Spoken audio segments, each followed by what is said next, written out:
XM study में आप लोगों का फिर से स्वागत है। बिहार स्पेशल सर्वे अमीन के लिए आज मैं आप लोगों को सर्वेइंग एक सब्जेक्ट है उसका आज मैं आप लोगों को क्वेश्चन कराने जा रहा हूं। तो आज मैं आप लोगों को क्वेश्चन कराऊंगा, टोटल 30 क्वेश्चन कराया जाएगा। और अगर इससे पहले वाला भी वीडियो में आप लोगों को सर्वेइंग का कॉन्सेप्ट भी बताया हूँ और उसके साथ उसका प्रैक्टिस क्वेश्चन भी कराया गया है। तो उसके नेक्स्ट क्वेश्चन आज स्टार्ट करते हैं। चलिए, आज पहला क्वेश्चन क्या है, the temporary adjustment of the prismatic compass. तो बताना है कि टेम्पोररी एडजस्टमेंट क्या होता है, इसको हम लोग बताना है। इसका करेक्ट ऑर्डर क्या क्या होगा, इसका करेक्ट ऑर्डर आप लोग को बताना है, इसका सही ऑर्डर क्या होगा। जब भी हम लोग प्रिज्मेटिक कंपास करते हैं तो उसका टेम्पोररी एडजस्टमेंट करते हैं तो उसका हम लोग को करेक्ट ऑर्डर बताना है। तो याद रखना है कि सबसे पहले क्या होता है, हम लोग सेंटरिंग करते हैं। तो क्या होगा, सबसे पहले सेंटरिंग होगा, और सेकेंड में क्या होगा, दूसरा क्या होगा, लेवलिंग करते हैं, और थर्ड में हम लोग क्या करते हैं, फोकसिंग करते हैं। ये आप लोग को ऑर्डर पता होना चाहिए। तो क्या होगा, इसका आंसर ये हो जाएगा कि सबसे पहले आप लोग को सेंटरिंग करेंगे, दूसरा लेवलिंग, उसके बाद फोकसिंग द प्रिज्म करेंगे। चलिए अगले क्वेश्चन पे चलते हैं। क्या है अगला क्वेश्चन कर रहा है,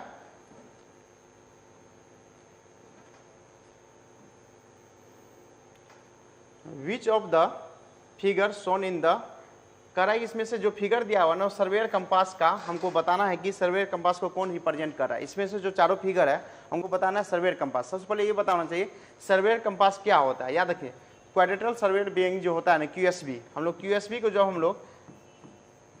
जब इसको निकालने के लिए यूज करते हैं हम लोग, तो सर्वेयर कंपास का हम लोग यूज करते हैं। ठीक है, और इसको पता है ना कि क्यूएसबी में क्या होता है, रेंज। आप लोग को रेंज पता होना चाहिए। क्यूएसबी का जो रेंज होता है ना 0 से 90 डिग्री होता है।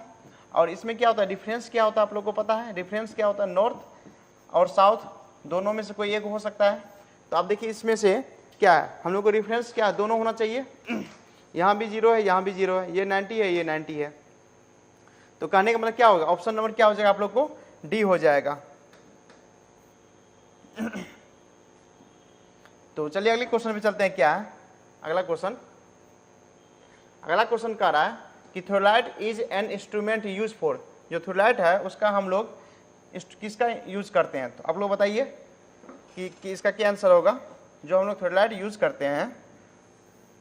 तो याद रखना है कि थ्योरलाइट का जो यूज होता है ना आप लोगों को, ये तीसरा क्वेश्चन है, जो थ्योरलाइट का यूज करते हैं हम लोग of both horizontal and vertical angle के लिए करते हैं। चलिए अगले क्वेश्चन पे चलते हैं। क्या है अगला क्वेश्चन क्या कह रहा है,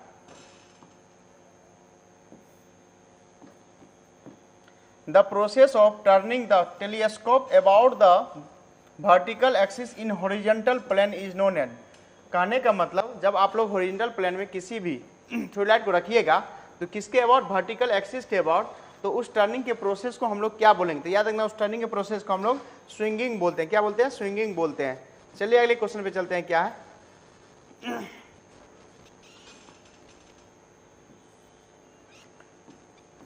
अगला क्वेश्चन कह रहा है, the size of theodolite is specified by, जो भी हम लोग साइज थ्योरलाइट का जो साइज होता है किसके द्वारा स्पेसिफाइड होता है।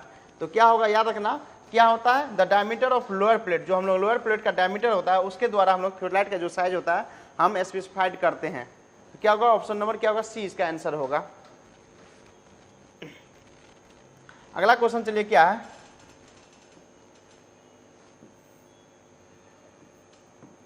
कह रहा है which of the following is not the function of levelling head, जो लेवलिंग हेड का कौन सा इनमें से फंक्शन नहीं है। आप लोग याद रखना कि लेवलिंग हेड का जो होता है ना, क्या है, पहला option to support the main part of the instrument, ये तो उसका फंक्शन है। दूसरा क्या, टू एचेट the theodolite to the tripod, ये भी सही है। करने के बाद इस जो लेवलिंग हेड है ना इसका फंक्शन ये भी है। The to provide a mean for a levelling in the theodolite, ये भी सही है कि लेवलिंग हेड का ये फंक्शन है। कहने का मतलब कह रहा है इनमें से नहीं है, कौन नहीं है, तीनों तो मेरा क्या है, लेवलिंग हेड के फंक्शन का पार्ट है। तो कहने का मतलब क्या होगा, ऑप्शन नंबर डी हो जाएगा कि नन ऑफ द एबव। चलिए अगले क्वेश्चन पे जाते हैं। क्या है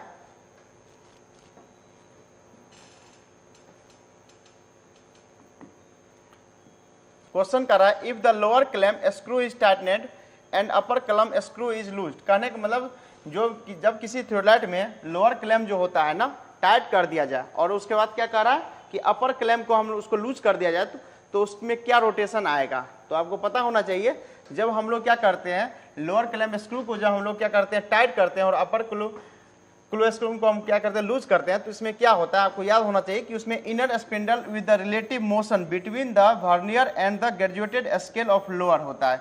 क्या ऑप्शन नंबर सी हो जाएगा इसका आंसर। चलिए अगले क्वेश्चन पे चलते हैं, क्या है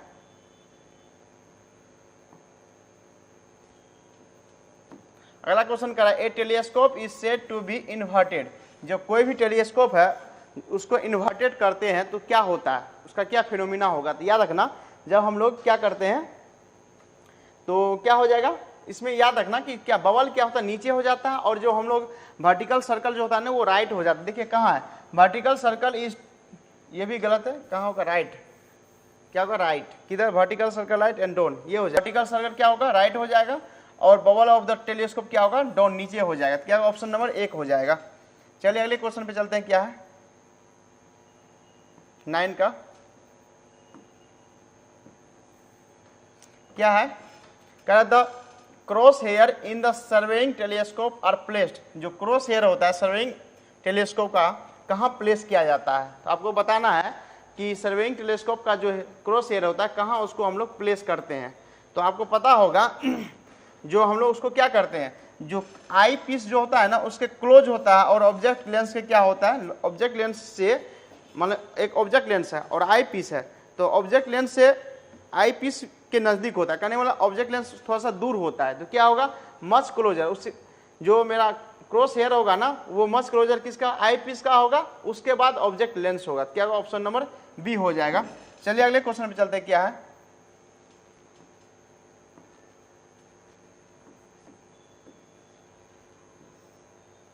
अगला क्वेश्चन क्या कर रहा है,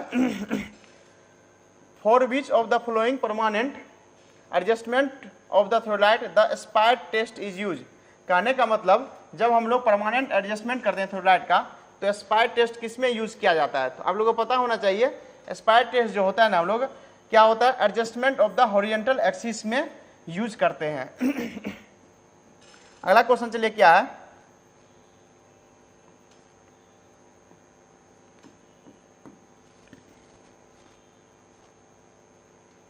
कह the adjustment of the horizontal cross here is required partially when the instrument is use. बताना है कि जब हम लोग हॉरिजॉन्टल क्रॉस का हेयर जो हम लोग रिक्वायर करते हैं पार्शियली इंस्ट्रूमेंट में, तो उसको हम लोग क्या करते हैं, तो आपको पता होगा जब हम लोग क्या करते हैं लेवलिंग करते हैं ना, ये लेवलिंग टाइम क्या होता है हम लोग का क्रॉस हेयर का यूज किया जाता है। क्या होगा लेवलिंग होगा इसका, कि लेवलिंग टाइम हम लोग क्या करते हैं इंस्ट्रूमेंट जो हम लोग इंस्ट्रूमेंट का यूज करते हैं कहाँ पे करते हैं, लेवलिंग के लिए करते हैं। तो ये चीज आप लोग को पता होना चाहिए। तो क्या होगा ऑप्शन नंबर 1 हो जाएगा। चलिए अगले क्वेश्चन पे चलते हैं, क्या है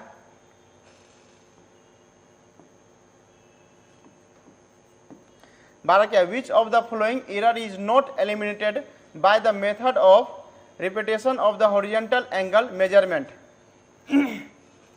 तो हॉरिजॉन्टल एंगल मेजरमेंट के लिए इनमें से कौन सा मेरा इंस्ट्रूमेंट एलिमिनेटेड नहीं होता है, ये आप लोगों को क्वेश्चन पूछ रहा है। तो क्या होगा इसका आंसर आप लोग को पता होना चाहिए। कह रहा है कि पहला ऑप्शन क्या है error due to the eccentricity of the vernier, second क्या है error due to the displacement stationary single, और तीसरा क्या है error due to wrong adjustment of the collimation and trunnion axis, और डी में क्या करा error due to the incorrect graduation. तो आप लोग प्लेसमेंट ऑफ स्टेशन सिंगल हो जाएगा। चलिए अगले क्वेश्चन पे जाते हैं, क्या है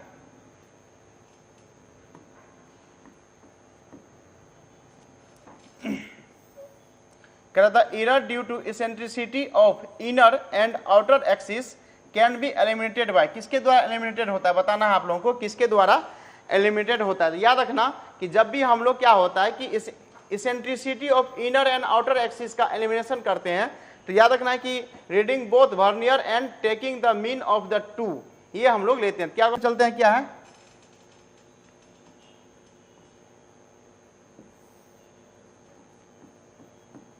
कह रहा in the double application of principle of reversion the apparent error. इसमें बताना है कि मेरा एपरेंट एरर किसके बराबर होता है ना, हम लोग को जब हम लोग किसी भी प्रिंसिपल ऑफ रिवर्सन का करते हैं तो उसमें एपरेंट एरर जो होता है ना 4 टाइम्स होता है। कितना होता है 4 times of the true error होता है। क्या होता है 4 times of the true error होता है। चलिए अगले क्वेश्चन पे चलते हैं, क्या है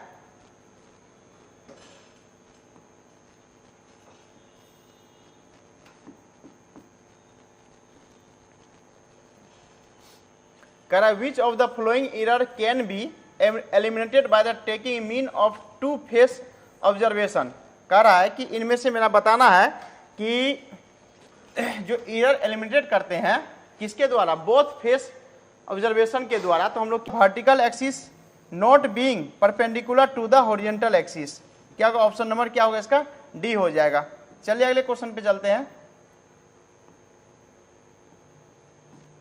16 विच of the following error can not be eliminated by taking both face observation. तो इसमें क्या होगा, किसके द्वारा नहीं होगा, तो क्या होगा इसमें आप लोगों को, नन ऑफ द एबव। ये तीनों में क्या करते हैं हम लोग, एलिमिनेशन करते हैं। तो क्या होगा, ये तीनों हम लोग क्या करते हैं, एलिमिनेशन करते हैं। और इसमें से क्या कर रहा है, नोट कर रहा है, यहाँ क्वेश्चन कर रहा है can not be eliminated, eliminated नहीं कर सकते, कहने तीनों के द्वारा एलिमिनेशन होता है। तो क्या होगा, option none of the above हो जाएगा।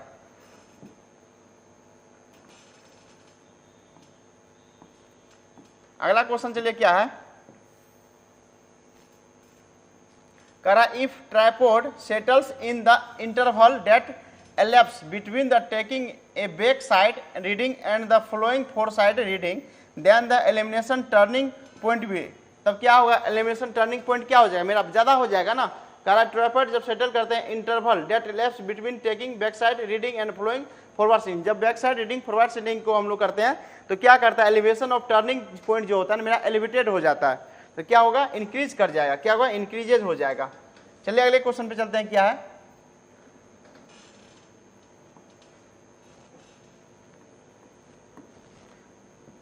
कह रहा है if altitude bubble is provided both on the index frame as well as on the telescope of a theodolite then the instrument is levelled with the reference of. तो बताना है किस reference के द्वारा लेवल किया जाता है। तो आप लोग को पता होगा कि altitude bubble on the index frame if it is to be use as a level, level के रूप में यूज करते हैं, तब इसका हम लोग करते हैं। चलिए अगले क्वेश्चन पे चलते हैं, क्या है,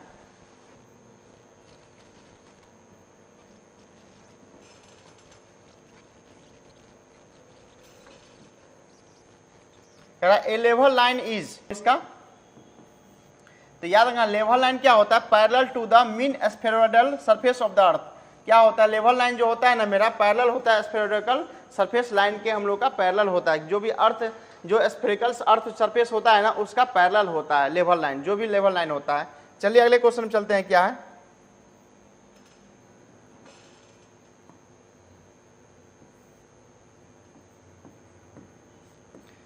the following side are taken on the turning point. तो टर्निंग पॉइंट में हम लोग क्या लेते हैं, याद होना चाहिए टर्निंग पॉइंट के लिए हम लोग तो four side and back side दोनों लेते हैं। आप लोग को जब भी हम लोग टर्निंग पॉइंट होता है ना वहाँ फोर साइड भी लेते हैं रीडिंग और बैक साइड भी आप लोग को रीडिंग लेते हैं। चलिए अगले क्वेश्चन में चलते हैं, क्या है 21 का,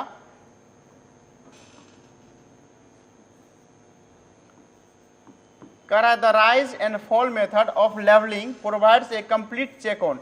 जब हम लोग राइज और फॉल मेथड जब लेवलिंग का हम लोग यूज करते हैं, कौन सा method, rise and fall method, तो इनमें से किस किस को हम लोग चेक करते हैं, याद रखना कि फोर साइड बैक साइड और इंटरमीडिएट तीनों को हम लोग क्या करते हैं, चेक करते हैं। इसमें क्या करते हैं हम लोग, तीनों को चेक करते हैं। क्या करते हैं इसमें, तीनों को चेक करते हैं, बैक साइड को भी चेक करते हैं, इंटरमीडिएट साइड को भी चेक करते हैं और फोर साइड को भी चेक करते हैं। कहने में क्या ऑप्शन नंबर क्या हो जाए, D, all of the above हो जाएगा।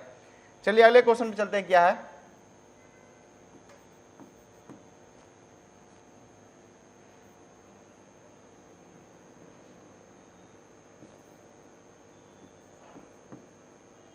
अगला क्वेश्चन क्या कह रहा है, if the RL of bench mark, कोई भी बेंच मार्क है उसका आरएल 100 मीटर है, ठीक है, and the back side is 1.215 metre है, द फोर साइड इज इतना दिया हुआ, the RL of the fore side station. अब मान लीजिए जो स्टेशन है बैक साइड फोर साइड, अब देखिए इसमें क्या करना है, इंस्ट्रूमेंट, मान लो कोई इंस्ट्रूमेंट है यहाँ पे, ठीक है,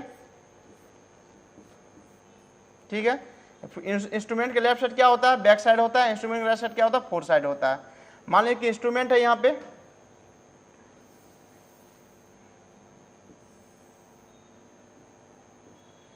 तो अब यहाँ पे क्या होगा, कोई होगा बैक साइड, यहाँ कोई फोर साइड है, मान लीजिए ए बी पॉइंट मान लेते हैं इसको।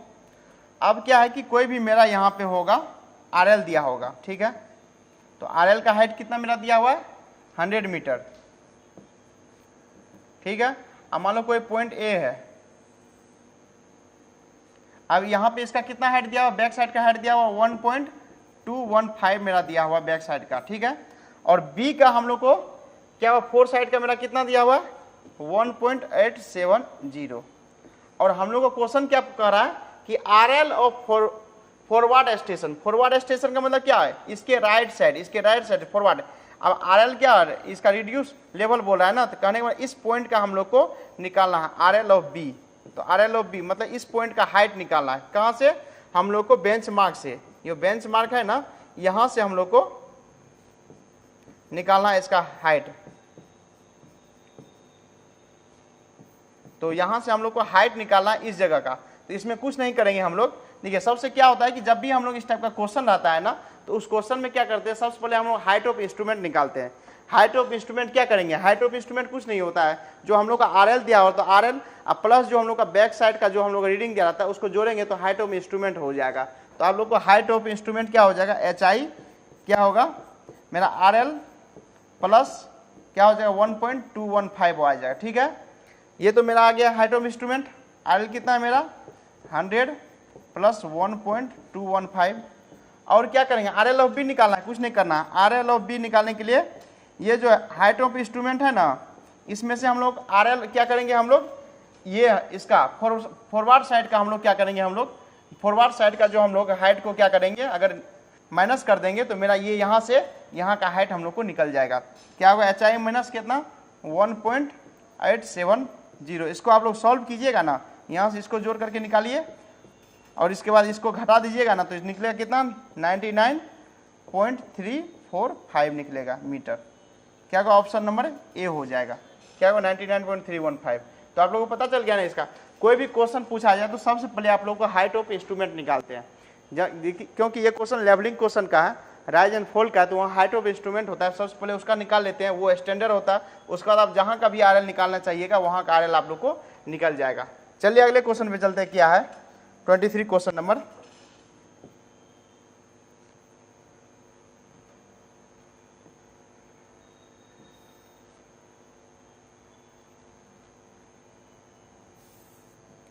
अगला क्वेश्चन क्या कर रहा है, in an internal focusing type of the telescope. अब जब भी हम लोग टेलीस्कोप करते हैं तो उसमें फोकस करते हैं, तो फोकस करने के लिए कौन सा लेंस होता है, जो भी हम लोग लेंस करते हैं तो अब फोकसिंग करने के लिए हम लोग कौन सा लेंस होता है, तो आपको पता होना चाहिए कि देखिए पहला क्या है कनकेव, दूसरा क्या है कन्वेक्स, दूसरा है प्लानो कनकेव, तीसरा प्लानो कनकेव। आप लोग को बताना है कि इसमें से क्या होगा। जब भी हम लोग टेलीस्कोप का यूज करेंगे तो कौन सा लेंस का हम लोग यूज करेंगे, तो आप लोग को पता होगा कि जो कनकेव, क्योंकि कनकेव इसलिए यूज करते हैं क्योंकि ज़्यादा दूर तक का हम लोग क्या करेंगे, फोकसिंग करके कोई भी ऑब्जेक्ट का हम लोग फोटो ले सकते हैं। तो क्या होगा, कनकेव का हम लोग यूज करते हैं। क्या ऑप्शन नंबर क्या हो जाएगा, एक हो जाएगा। चलिए अगले क्वेश्चन पे चलते हैं, क्या है 24।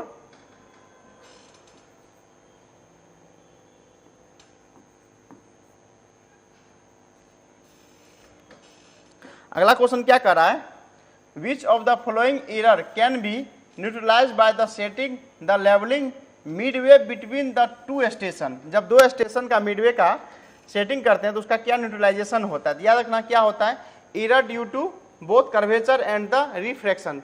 दोनों एरर को हम लोग क्या करते हैं उसमें इंक्लूड करते हैं, कने दोनों एरर को हम लोग क्या करते हैं ले करके तब उसके बाद हम लोग इसका यूज करते हैं। क्या होगा, ऑप्शन नंबर क्या होगा, सी हो जाएगा। चलिए अगले क्वेश्चन में चलते हैं, क्या है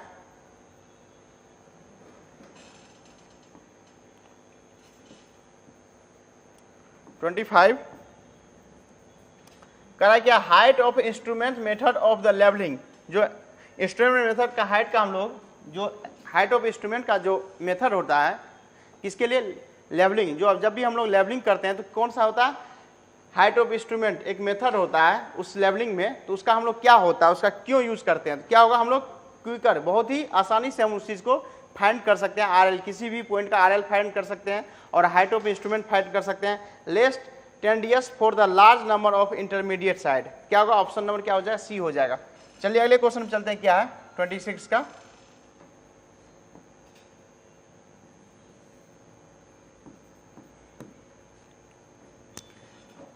कह रहा है the rise and fall method.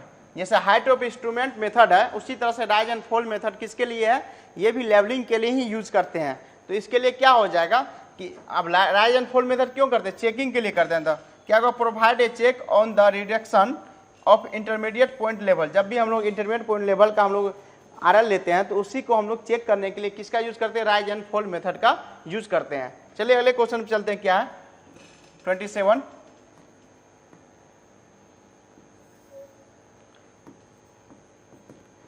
If the staff is not held on vertical at the leveling station, the reduced level calculated from the observation would be।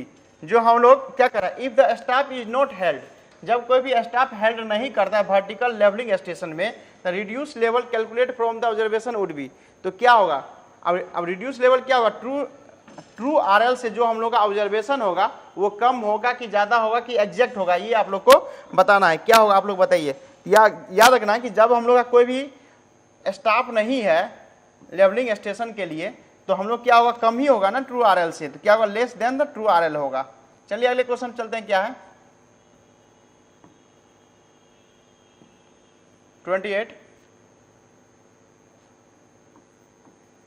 The difference between A level line and horizontal line date. जो क्या होगा, level line और horizontal line का difference क्या होगा आप लोग को बताना है। तो आप लोग को बताना है कि क्या है, कह रहा है कि level line and horizontal line के बीच का डिफरेंस क्या होता है। याद रखना, लेवल लाइन जो is normal to the plumb line while the horizontal line is straight line. क्या होता है, लेवल लाइन जो होता है ना मेरा किसके द्वारा नॉर्मल होता है, प्लम लाइन का क्या होता है, नॉर्मल होता है, बट हॉरिजॉन्टल लाइन जो होता है मेरा एक तरह से स्ट्रेट लाइन होता है। तो ये दोनों में यही डिफरेंस है। चलिए अगले क्वेश्चन में जाते हैं, क्या है 29 का।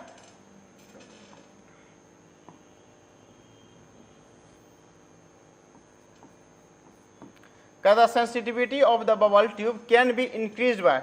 जो सेंसिटिविटी होता है किसके द्वारा इंक्रीज कर सकते हैं। जैसे ही हम लोग क्या करेंगे, अब किसके द्वारा इंक्रीज को, जैसे ही हम लोग डायमीटर चेंज करेंगे ना, इंक्रीज करेंगे तो मेरा सेंसिटिविटी क्या होगा, मेरा इंक्रीज कर जाएगा। क्या होगा, मेरा सेंसिटिविटी इंक्रीज कर जाएगा।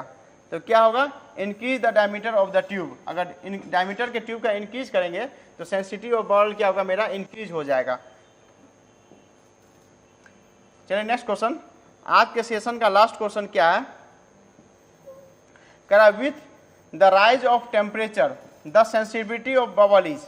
जब हम लोग टेम्परेचर का राइज करेंगे, जब टेम्परेचर अगर इंक्रीज करेंगे सेंसिटिविटी क्या मेरा करेगा, तो ऑटोमेटिक है सेंसिटिविटी। जैसे ही मान लें कोई किसी चीज़ को हम राइज करेंगे क्या होगा, वो उसके अंदर जो मोलिक्यूल होगा वो क्या होगा, धीरे धीरे क्या होगा, एक दूसरे का भागेगा। तो क्या होगा, सेंसिटिवनेस क्या होगा, उसका इंक्रीज करेगा। क्या होगा, सेंसिटिवनेस क्या होगा, उसका इंक्रीज करेगा। क्या होगा, इंक्रीज करेगा। यहाँ वही कह रहा है कि टेम्परेचर जैसे ही हाई करेंगे मेरा तो क्या होगा, मेरा सेंसिटिविटी क्या करेगा, मेरा इंक्रीज करेगा। ये भी आप लोग को पता होना चाहिए। तो सर्वेइंग चैप्टर का आज मैं आप लोगों को 30 क्वेश्चन कराया हूँ। इसी तरह से एक दिन डेली मैं आप लोगों को सब्जेक्ट वाइज भी कराऊंगा और मिक्स क्वेश्चन भी आप लोगों को कराया जा रहा है कि साथ साथ आप लोग मिक्स क्वेश्चन भी जाके देख सकते हैं। क्योंकि अभी 3 से 4 मंथ है एग्जाम का, तो मैं आप लोगों को एक तरह से सब्जेक्ट वाइज भी टोटल खत्म कर रहा हूँ। उसके साथ साथ ये जितना भी क्वेश्चन है गुप्ता एंड गुप्ता का है, स्टैंडर्ड बुक का है, वहाँ आप स्टैंडर्ड बुक का फॉलो कीजिएगा। क्वेश्चन डायरेक्ट वहीं से क्वेश्चन किसी न किसी एग्जाम में, हर जेईई एग्जाम में पूछा जाता है। इसलिए मैं आप लोगों को Gupta and Gupta book follow करके सब क्वेश्चन ला करके कलेक्टिव क्वेश्चन जो अच्छा से अच्छा क्वेश्चन हो वो क्वेश्चन ला के मैं आप लोगों को करवाता हूँ। तो आप लोग देख सकते हैं कि इसी टाइप का क्वेश्चन रहेगा। अभी सर्वेइंग सब्जेक्ट का चल रहा है, इसी तरह से अलग अलग सब्जेक्ट का मैं आप लोगों को 3 से 4 मंथ में टोटल सब्जेक्ट वाइज भी खत्म कर दूंगा। उसके साथ साथ अलग अलग स्टेट में जो जेईई का क्वेश्चन है, प्रीवियस ईयर क्वेश्चन जो अलग अलग स्टेट का जेईई का क्वेश्चन है, वो मिक्स क्वेश्चन करवाऊंगा, जिससे आप लोगों को दोनों तरफ का क्वेश्चन क्या होगा पता चले, कैसा कैसा क्वेश्चन पूछा भी जाता है और कैसा स्टैंडर्ड बुक में क्वेश्चन है वो भी आप लोगों को पता चलते रहेगा। Thank you guys for watching this video. अगर वीडियो अच्छा लगे तो प्लीज लाइक और सब्सक्राइब जरूर कीजिएगा।